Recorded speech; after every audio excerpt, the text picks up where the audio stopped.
بسم اللہ الرحمن الرحیم۔ آج میں آپ کے سامنے نماز کے حوالے سے گفتگو کروں گا۔ نماز بہت اہم ترین عبادت ہے اور یہ تحفہ معراج ہے۔ اس قدر کثرت کے ساتھ نماز کا ذکر قرآن میں آیا ہے، کسی اور عبادت کا اس قدر کثرت کے ساتھ ذکر موجود نہیں ہے۔ نماز کی فرضیت کے حوالے سے قرآن مقدس میں بیان کیا گیا، ان الصلاۃ کانت علی المؤمنین کتابا موقوتا، بے شک نماز اوقات مقررہ میں مومنوں پر فرض ہے۔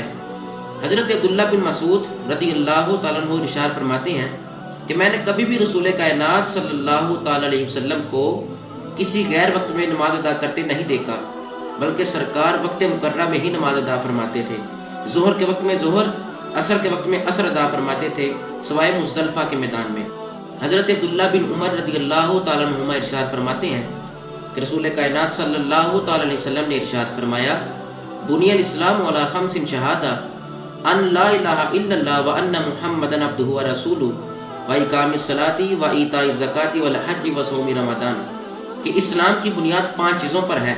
پہلے تم کہو کہ اللہ کے علاوہ کوئی الہ نہیں ہے اور سرکار اللہ کے آخری نبی ہیں، نماز قائم کرنا، زکوٰۃ دینا اور ماہ سیام کے روزے رکھنا اور حج کرنا، یہ اسلام کی بنیاد ہے۔ ترمذی شریف میں یہ حدیث مبارکہ موجود ہے، فرمایا مفتاح الجنت الصلاۃ، کہ نماز یہ جنت کی چابی ہے۔ قیامت کے دن سب سے پہلے جس چیز کے بارے میں پوچھا جائے گا بندہ مومن سے وہ نماز ہے۔ ان اول ما یحاسب به العبد یوم القیامۃ من اعمالہ صلاتہ فإن صلحت فقد افلح۔ نماز اتنی اہم عبادت ہے کہ قیامت کے دن سب سے پہلے بندہ مومن سے نماز کا سوال کیا جائے گا۔ سب سے پہلے بندہ مومن سے اس کے اعمال میں سے سب سے پہلے نماز کا سوال کیا جائے گا۔